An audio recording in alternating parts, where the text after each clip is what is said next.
लक्ष्मी, मैं मीनाक्षी त्रिपाठी अपराजिता 99 में आप सभी का बहुत बहुत स्वागत करती हूँ।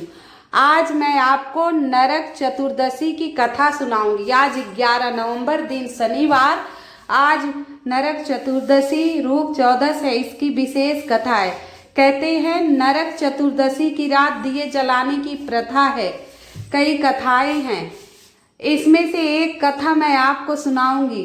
इस कथा के अनुसार आज के दिन भगवान श्री कृष्ण ने अत्याचारी दुराचारी दुर्दांत असुर नरकासुर का वध किया था और 16,100 कन्याओं को नरकासुर के बंदी गृह से मुक्त कराया था और उन्हें सम्मान प्रदान किया था। इसी उपलक्ष्य में दियों की बारात सजाई जाती है और नरक चतुर्दशी मनाई जाती है।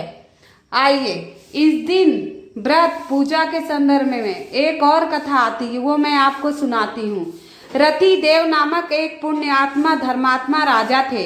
उन्होंने अनजाने में भी कोई पाप नहीं किया था, लेकिन जब मृत्यु का समय आया तो उनके समक्ष यमदूत आ खड़े हुए। यमदूत को सामने देखकर राजा अचंभित हुए और बोले, मैंने तो कभी कोई पाप कर्म नहीं किया, फिर आप लोग मुझे लेने क्यों आए हो? क्योंकि आपके यहाँ आने का मतलब है मुझे नरक में जाना है। आप ये यमदूत है, यमराज के दूत है, आपका आना मुझे नरक में जाना है। आप कृपा करके मुझे बताएं, मेरे किस अपराध के कारण मुझे नरक जाना पड़ रहा है? यह सुनकर यमदूत ने कहा, हे राजन, एक बार आपके द्वार से एक ब्राह्मण भूखा लौट गया। एक ब्राह्मण भूखा लौट गया। यह उसी पाप का कर्म का फल है, उसी पाप कर्म का फल है। इसके बाद राजा ने यमदूत से 1 वर्ष का समय मांगा। तब यमदूतों ने राजा को 1 वर्ष की मोहलत दे दी। राजा ने अपनी परेशानी लेकर ऋषियों के पास पहुंचे। उन्होंने अपनी सारी कहानी सुनाकर उनसे इस पाप की मुक्ति का उपाय पूछा। राजा ने ऋषियों की सारी कथा बताई कि यमदूत मुझे लेने आए थे, मैंने समय मांगा है। हे मुनिवर, कृपया करके मुझे कुछ ऐसा उपाय बताइए जिससे मैं इस पाप से मुक्ति पा जाऊं।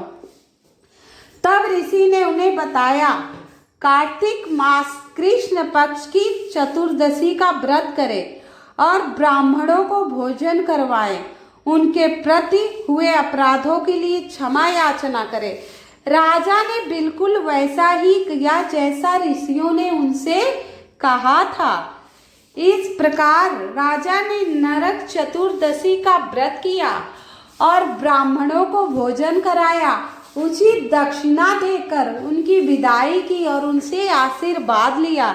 इस प्रकार राजा पाप से मुक्त हुए और विष्णु लोक में स्थान प्राप्त किया। इस दिन पाप और नरक से मुक्त होने हेतु भूलोक में चतुर्दशी के व्रत का प्रचलन है। इसे नरक चतुर्दशी भी कहा जाता है। तो अगर आप व्रत नहीं करें तो कहते हैं अवश्य कथा अवश्य ही सुन लेना चाहिए। कथा आप अवश्य ही सुन लेना चाहिए, क्योंकि नरक चतुर्दशी की कथा सुनने से भी पापों से मुक्ति हो जाती है। नरक चतुर्दशी के दिन भगवान श्री कृष्ण, यमराज और धन की देवी लक्ष्मी की पूजा की जाती है। धन की देवी लक्ष्मी की पूजा की जाती है। आइए अब हम आपको बताएं कि हमें कौन से उपाय करने चाहिए। हमें कौन से उपाय करने चाहिए? कहते हैं नरक चतुर्दशी के दिन लोग उपटन लगवाकर और सरसों के तेल से मालिश कराकर स्नान करते हैं, तो उनके घर में धन धान्य और संपदा सदा बनी रहती है। धन धान्य और संपदा सदा बनी रहती है। तो इस दिन आप घर के कोनों में दीपक जलाइए और अकाल मृत्यु से मुक्ति की कामना करिए। अकाल मृत्यु से मुक्ति की कामना करिए। ये छोटा सा उपाय है, आगे मैं आपको उपाय बताऊं इससे पहले आप सभी से निवेदन है, जो मेरी वीडियो को पहली बार देख रहा है, मेरी आवाज़ पहली बार सुन रहे हैं, कृपया मेरी वीडियो को लाइक एवं सब्सक्राइब अवश्य कर दीजिएगा। आइए मैं आपको नरक चतुर्दशी के उपाय के बारे में बताती हूँ। इस दिन हमें दीपक तो जलाना ही जलाना है, पूजा पाठ तो करना है। कहते हैं एक दिया घर के पूजा पाठ करने वाले स्थान पर, दूसरा दिया हमें रसोई घर में, और तीसरी जगह चलाना चाहिए हमें पीने के पानी के पास। चौथा हमें पीपल या बरगद के पेड़ के नीचे दीपक प्रज्वलित करना चाहिए। पहला हमें अपने मंदिर में आप जला दीजिए, दूसरा जहां आप रसोई घर में, तीसरा जहां आप पानी रखते हैं, चौथा पीपल के पेड़ के नीचे और बट वृक्ष के पेड़ के नीचे आपको ये दीपक रखना है।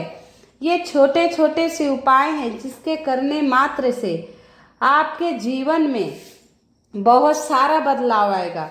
नरक चतुर्दशी का पर्व 2 दिन मनाया जा रहा है, 11 और 12 नवंबर। आधा दिन 12 नवंबर को मनाया जाएगा। इस दिन 6 देवों की पूजा होती है। शिव पूजा, माँ कालिका, भगवान वामन, हनुमान जी, यमदेव, भगवान कृष्ण की पूजा करनी चाहिए। मृत्यु के बाद नरक नहीं जाना पड़ता है। भगवान विष्णु के मंदिर जाइए, कृष्ण मंदिर जाइए, भगवान के दर्शन कीजिए। इससे पाप कटता है और सौंदर्य की प्राप्ति होती है। कमेंट में जय श्री कृष्ण, जय माँ लक्ष्मी अवश्य लिखिएगा। जय माँ लक्ष्मी।